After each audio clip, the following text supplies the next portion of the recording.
माननीय अध्यक्ष महोदय, आपने महामहिम राज्यपाल महोदय के अभिभाषण पर बोलने का मुझे मौका दिया, इसलिए बहुत बहुत धन्यवाद।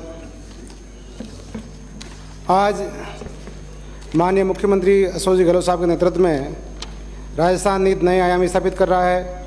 मुझे गर्व है कि राजस्थान वर्ष 2021-22 में 11.04% की आर्थिक विकास दर हासिल कर एक कीर्तिमान स्थापित किया है। वहीं double digit GDP growth rate में के साथ राजस्थान देश में दूसरे नंबर पर आया है। ये सूबे के मुख्यमंत्री की जादूगरी है। आज माननीय मुख्यमंत्री जी ने इन 4 सालों के अंदर, सैमुल जी मैं गिलत नहीं जा रहा हूँ, सीधा ही जा रहा हूँ, 4 सालों में जो योजनाएं लॉन्च करी हैं, उन योजनाओं का प्रदेश नहीं पूरे विश्व भर में बखान हो रहा है। चाहे मुख्यमंत्री किसान मित्र ऊर्जा योजना हो, जब हम सब यहाँ आए थे उस समय हम सब ने माननीय मुख्यमंत्री जी से निवेदन किया था, कभी अतिवृष्टि, कभी ओलावृष्टि, कभी अनावृष्टि से फसलें नष्ट हो जाती है और किसान बिजली के बिल समय पर भर नहीं पाता है। और पूर्ववर्ती भारतीय जनता पार्टी की सरकार के अंदर अभी हमारे पूर्व गणेश गोगरा जी बोल रहे थे कि करंट बिजली के तारों में नहीं आकर के बिजली के बिलों में आता था। ये बात सही है, क्योंकि 2 बार बिजली के बिल अगर नहीं भर पाते थे तो बिजली विभाग के अधिकारी आकर के उसकी ट्रांसफार्मर उतार के लेकर चले जाते थे, तार उतार देते थे। लेकिन माननीय मुख्यमंत्री जी को मैं बहुत बहुत धन्यवाद देना चाहूँगा कि आपने किसान मित्र ऊर्जा योजना लागू करके पूरे राजस्थान के किसानों का आपने भला किया है। हर बिल के अंदर 1000 रुपये प्रतिमाह आप जमा कर रहे हैं, जिससे किसानों को बिजली भी मिल रही है और उसका बिल भी जीरो हो रहा है। आज वर्ष 2021 में दिसंबर 2022 तक 12,28,000 रुपये किसानों के करीब 1,727 करोड़ रुपए का अतिरिक्त अनुदान दिया गया है, जिससे लगभग 8,93,000 किसानों को बिजली का बिल शून्य आए हैं। ये हम सबके लिए बड़े गर्व की बात है और माननीय मुख्यमंत्री जी ने जो ये काम किया है, ये किसान के लिए वरदान साबित हुआ है। आज मुख्यमंत्री घरेलू अनुदान योजना हो, 50 यूनिट तक घरेलू जो कनेक्शन थे उनके फ्री कर दिया, उसके बाद सब्सिडी दे दी, जिससे अब तक 3,972 करोड़ रुपये से अधिक का अनुदान दिया गया है। लगभग 39 लाख घरेलू उपभोक्ताओं को बिजली का बिल शून्य आया है। मैं माननीय मुख्यमंत्री जी से निवेदन करना चाहूँगा, क्योंकि आज आपने 5 जिलों में दिन में लाइट देने का काम किया। उसमें प्रतापगढ़ सबसे पहला जिला था जिसके अंदर किसानों को दिन में लाइट मिल रही। एक समय था कड़ाके की ठंड में किसानों को पानत करनी पड़ती थी और कई हादसे हो जाते थे, जहरीले जानवर काट खा जाते थे, जिससे किसानों को की मृत्यु हो जाती थी। लेकिन आज दिन में लाइट किसानों को मिल रही है, दिन में ही मिल रही है। दिन के साथ साथ किसानों को फ्री में लाइट मिल रही है। और उसके बाद में मैं बता रहा हूँ, 4 साल के कार्यकाल में एक भी किसान ऐसा नहीं है जिसका बिजली का बिल जमा नहीं कराया हो और ट्रांसफार्मर बिजली विभाग के अधिकारी लेकर चले गए हों। पहले आए दिन ये घटनाएं होती रहती थी। मैं धन्यवाद देना चाहूँगा माननीय मुख्यमंत्री जी को, आपने किसानों के बारे में, बिजली व्यवस्था के बारे में आपने किया। कितने नए जीएसएस खुले, मेरे सिर्फ प्रतापगढ़ के अंदर 16 जीएसएस पहले थे, 16 जीएसएस 4 साल के कार्यकाल में आपने नए खोले।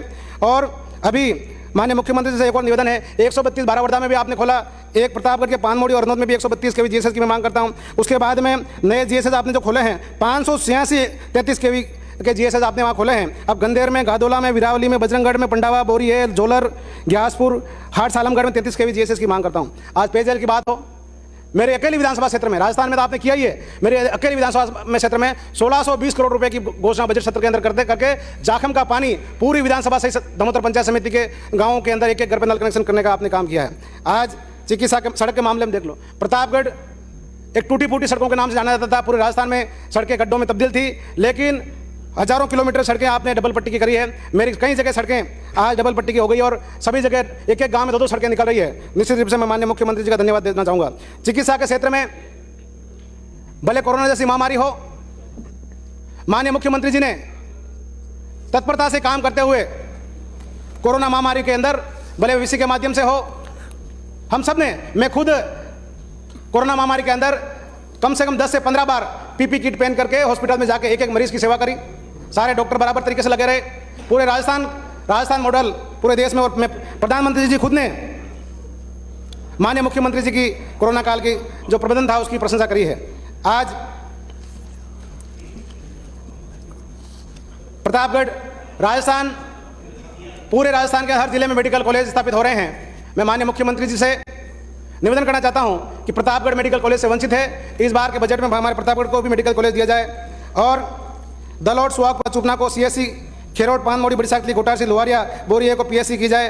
आज आपने देखा होगा, मैं भाषण में भी कहता हूँ कि माननीय मुख्यमंत्री जी ने, एक समय था पूर्ववर्ती सरकार के अंदर लोग पढ़ाई पैसे के अभाव में इलाज नहीं करा पाते थे और अपना जीवन खत्म कर देते थे, लेकिन माननीय मुख्यमंत्री जी ने 10 लाख रुपए चिरंजीवी बीमा योजना के नाम से, मुख्यमंत्री चिरंजीवी बीमा योजना के नाम से लॉन्च करके आज हर व्यक्ति को इलाज मिल रहा है। इस पॉलिसी के अंतर्गत 750 अस्पताल पंजीकृत किए गए हैं। राज्य के लगभग 88% लोग स्वास्थ्य बीमा धारक हैं, जबकि राष्ट्रीय स्तर पर इसका आंकड़ा 41% ही है। मज आज चिरंजीवी योजना के से अब तक 31,58,000 लोगों का इलाज किया जा चुका है, तक कैशलेस उपचार पर 3,725 करोड़ रुपए व्यय किए जा चुके हैं। पूर्ववर्ती सरकार में चिकित्सा एवं शिक्षा स्तर पर केवल 10,000 करोड़ रुपए ही था, इसे बढ़ाकर 20,000 करोड़ रुपए किया गया है। आज चिरंजीवी बीमा योजना के अंदर अब व्यक्ति को यह चिंता नहीं है कि मेरे पास पैसे नहीं हो, मेरा इलाज कैसे होगा। माननीय मुख्यमंत्री जी ने जो योजना लागू करी है, मैं कई बार भाषणों में भी कहा है, मैं भगवान की तस्वीर के साथ साथ एक तस्वीर अशोक जी गहलोत साहब की रखी जाइए, ताकि वो अब ये जो 10 लाख रुपए का जो इलाज कर रहे हैं उससे लोगों को, गरीबों को कहीं तकलीफ नहीं आ रही है। यहाँ तक कि पहले किसी की मृत्यु हो जाती थी एक्सीडेंट के अंदर, तो मृत्यु हो जाने पर उसके परिवार के लोग, उसके बच्चे अनाथ हो जाते थे, लेकिन अब माननीय मुख्यमंत्री ने कह दिया कि मुख्यमंत्री चिरंजीवी दुर्घटना बीमा योजना, उसके अंदर किसी की मृत्यु हो जाती है तो 5 लाख रुपए तक का इलाज, मेडिकल रिपोर्ट, पोस्टमार्टम रिपोर्ट और उसके मृत्यु प्रमाण पत्र की कॉपी अगर ई-मित्र पर जमा कराई जाती है तो 15 से 20 दिन के अंदर उसके खाते में 5 लाख रुपए जमा हो जाते हैं। ये बहुत बड़ा काम है। आज माननीय मुख्यमंत्री जी ने ये सब काम किए हैं, इसलिए शिक्षा के क्षेत्र के अंदर भी उस शिक्षा में वर्ष 2022-23 में कुल 240 नवीन महाविद्यालय खोले गए, जिसमें प्रतापगढ़ के अंदर भी पहले एकमात्र कॉलेज हुआ करता था, 5 नए कॉलेज प्रतापगढ़ के अंदर खुले हैं। उसमें कन्या महाविद्यालय, पीपलखोड़ महाविद्यालय, दलोट महाविद्यालय, नर्सिंग महाविद्यालय और कृषि महाविद्यालय, 5 कॉलेज प्रतापगढ़ जैसे छोटे से जिले के अंदर भी खोले। मैं माननीय मुख्यमंत्री जी का बहुत बहुत धन्यवाद देना चाहूँगा। आज रोजगार के मामले में विभिन्न विभागों में बंपर भर्तियां निकल रही है, जिससे बेरोजगार युवाओं को मौका मिल रहा है। रोजगार गारंटी योजना यूपीए की सरकार में मनमोहन सिंह जी जब प्रधानमंत्री थे उस समय देखा कि गरीब आदिवासी क्षेत्र के लोग, ग्रामीण क्षेत्र के लोग जिनको रोजगार नहीं मिलता है, उनका जीवन यापन सही तरीके से नहीं हो सकता है, इसलिए रोजगार गारंटी योजना को लागू किया। आज आपने देखा होगा कोरोना के अंदर अगर रोजगार गारंटी योजना नहीं होती तो बहुत स्थिति विकट परिस्थिति हो सकती थी, लेकिन माननीय प्रधानमंत्री, पूर्व प्रधानमंत्री हमारे मनमोहन सिंह जी और कांग्रेस सरकार को बहुत धन्यवाद देना चाहूँगा कि आपने दूरगामी परिणाम को देखते हुए रोजगार गारंटी योजना को लागू किया। आज पहले भारतीय जनता पार्टी की सरकार के अंदर 40 रुपये रोजगार गारंटी के अंदर मिलते थे, जो आज 150 से 220 रुपये रोजगार गारंटी के अंदर मिल रहे हैं। आज रोजगार गारंटी के तर्ज पर ही माननीय मुख्यमंत्री जी ने शहरी क्षेत्र के अंदर भी इंदिरा गांधी रोजगार गारंटी योजना को लागू किया, और इसके अंदर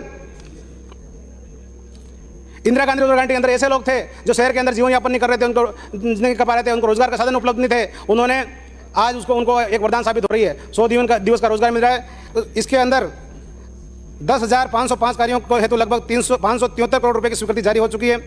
आज इसी प्रकार से माननीय मुख्यमंत्री जी ने कहा था कि मेरे कार्यकाल के अंदर कोई भूखा नहीं सोए, उसके लिए शहरों के अंदर इंदिरा रसोई योजना को लागू किया, और हर जगह 20 रुपये के अंदर 8 रुपये के अंदर हर गरीब को भोजन मिल रहा है और स्वादिष्ट और पौष्टिक आहार मिल रहा है। तो निश्चित रूप से ये योजना भी बहुत बढ़िया तरीके से साबित हो रही है। प्रशासन शहर के संघ के अंदर शिविर के अंदर 6 लाख पट्टे जारी किए गए। 18,66,000 पुराने प्रकरण जो थे काफ़ी लंबे समय चल रहे थे, उनको भी आज इस शिविर के माध्यम से निस्तारित किया गया है। खाद्य सुरक्षा योजना के अंतर्गत 3 लाख नए परिवारों को और जोड़ा गया है।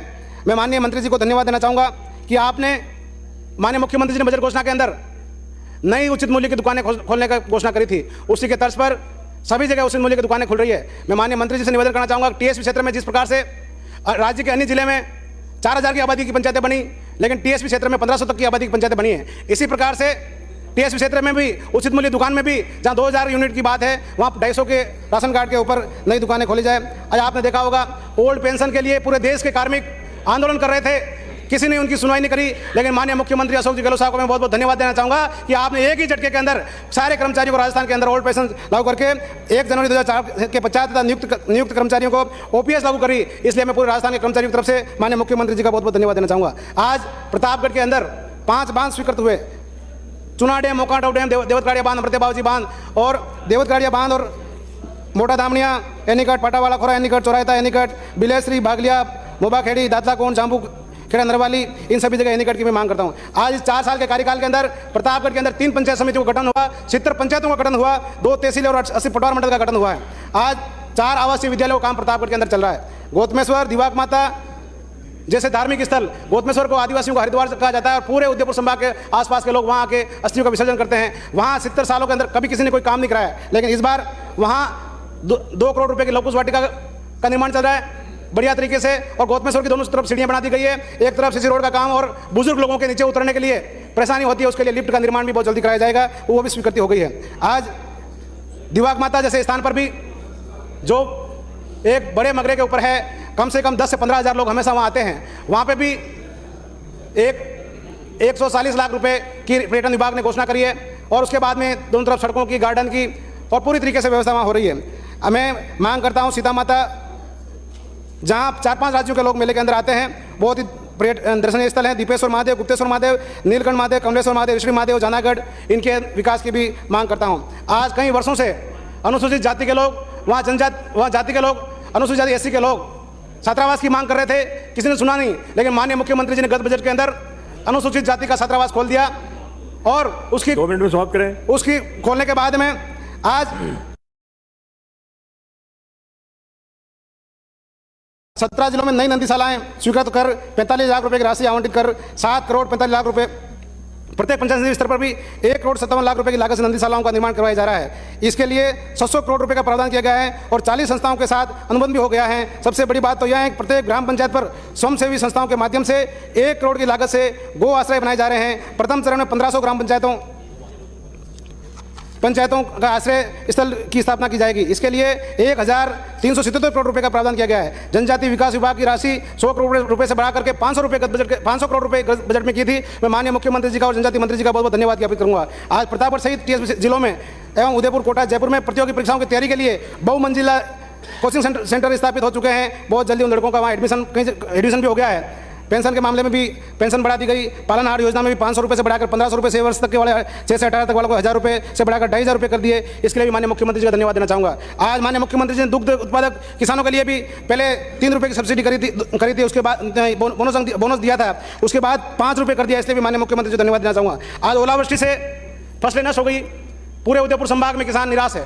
मैं माननीय मुख्यमंत्री से निवेदन करूंगा कि आपदा का पैसा तो मिलेगा ही मिलेगा, लेकिन ऐसी कोई व्यवस्था करी जाए जिस प्रकार से किसानों को 10 से 15 हज़ार रुपये मासिक, क्योंकि अन्नदाता कभी ओलावृष्टि से, कभी अनावृष्टि से, कभी अतिवृष्टि से उसकी फसलें नष्ट हो जाती है और निराश होकर घर बैठ जाता है, उसके परिवार के पालन पोषण करने की व्यवस्था भी नहीं रहती है। इसलिए मैं सदन में आपके माध्यम से मांग करना चाहता हूं कि किसानों को 10 से 15 हज़ार रुपये मासिक दिए जाए, ताकि उसका भरण पोषण, उसके परिवार का भरण पोषण हो सके। माननीय सभापति महोदय, टीएसपी क्षेत्र के अंदर 2 से 2.5 हज़ार कार्मिक ऐसे हैं। पूर्व तत्कालीन शिक्षा मंत्री और हमारे प्रदेश अध्यक्ष गोविंद डोटासरा जी ने घोषणा करी थी कि नॉन टीएसपी में के जो कार्मिक टीएसपी क्षेत्र में काम कर रहे हैं, उनको टीएसपी क्षेत्र से नॉन टीएसपी क्षेत्र में करके वहाँ के स्थानीय लोगों को नौकरी लगाई जाएगी। और हमारे सभी पार्टियों के लोग भी चाहते हैं कि वहाँ ये नॉन टीएसपी के लोग नॉन टीएसपी क्षेत्र में चले जाए। तो आज बहुत जल्दी आप इसको जो फाइल प्रक्रियाधीन है, उसको जल्दी इसके ऊपर मोहर लगा के नॉन टीएसपी के लोग नॉन टीएसपी में भेज दिए जाए। और आज आरक्षण व्यवस्था आरएस और आरजेएस के अंदर हम प्रतिस्पर्धा नहीं कर पाते हैं, क्योंकि हमारे यहाँ का शिक्षा का स्तर बहुत कमजोर है। इसलिए 12% के अंदर जो आरक्षण मिल रहा है, उसकी जो जितनी हमारी जनसंख्या है उतना हमें एमबीबीएस में अलग से दे दिया, इंजीनियरिंग में अलग से दे दिया। इसी प्रकार से आरएस और आरजेएस में हमको अलग से मिल जाए, ताकि हमारे बच्चों का आरएस आरजेएस बनने का जो सपना है वो भी साकार हो सके। और जनसंख्या के अनुपात में हमें आरक्षण मिल जाए। और ओबीसी वर्ग को टीएसपी क्षेत्र के अंदर आरक्षण नहीं मिल रहा है, जिससे ओबीसी वर्ग नाराज है। इसलिए ओबीसी वर्ग के लोगों को भी वहाँ आरक्षण दिया जाए। कोविड सहायक को पुनः बहाल करने की मांग करता हूँ। नर्सिंग भर्ती 2013 को भी पूरी करने की मांग करता हूँ। और प्रतापगढ़ में कई सारी मांगे मैंने कर रखी है। माननीय मुख्यमंत्री से पूरी आशा है कि इस बजट के अंदर प्रतापगढ़ क्षेत्र की जनता प्यार भरी निगाहों से देख रही है कि माननीय मुख्यमंत्री जी के इस बजट के अंदर प्रतापगढ़ का संपूर्ण तरीके से विकास होगा। बहुत बहुत धन्यवाद साहब। चंद्रभान सिंह।